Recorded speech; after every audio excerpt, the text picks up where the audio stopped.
Women of the Bible by Joy Lamb. There were many women in God's holy book. From Eve to Mary, Abigail to Zeruiah, go have a look. Many served God, and many still do, because they love Him almost as much as He loves you. Let's start off with Eve, whose name means giver of life, a very distant grandma to Jesus, and she was Adam's wife. She disobeyed God and led Adam to do the same, the first of many to cause our father such sorrow and shame. Then Abraham's wife Sarah, she was a beautiful one, the one who laughed when God said she'd have a son. She was 90 years old, so she laughed at what she'd been told. God said, "Call his name Isaac," which means laughter. Isaac would marry Rebekah and have twin boys thereafter. Rebekah was a go-getter. Her twin boys were Esau and Jacob. She was strong, smart, and pretty good at makeup. God changed Jacob's name to Israel as he began his family's growth. Leah and Rachel were sisters. Jacob married them both. They had a daughter named Dinah and 8 boys too. Bilhah and Zilpah would each also have 2. 12 boys who would become the 12 tribes of Israel. And we can't forget Hagar, who was the mother of Ishmael. Miriam was a prophetess, which means she spoke under God's inspiration, probably the first female preacher of her generation. Jochebed, Moses' mom, Zephyrah, his wife. Rahab, the woman who saved Joshua's men's life. Deborah was a judge, a preacher, and very brave. With the help of Jael, many people would they save. Delilah was Samson's love, but she wasn't fair.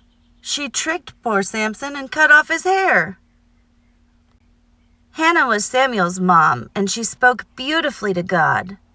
Eli the priest thought for just a moment she might have been odd.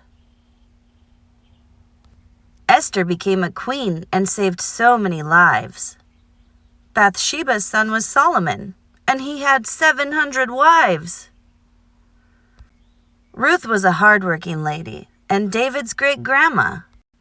And there was a wise woman who taught David's nephew a lesson in God's law.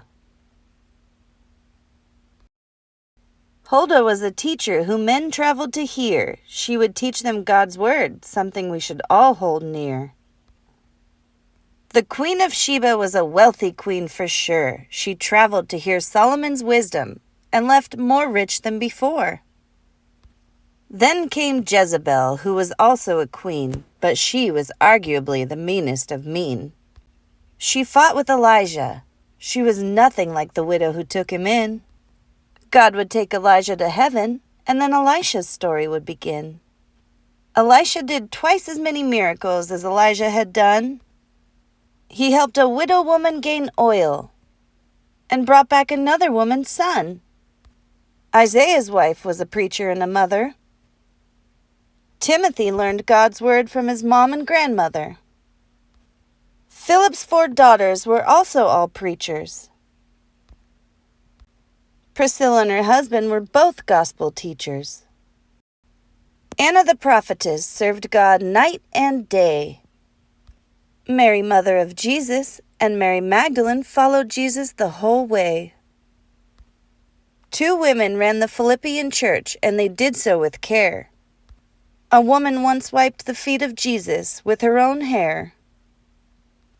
Paul praises many women in the book of Romans chapter 16. The way he speaks of them is inspiring and uplifting.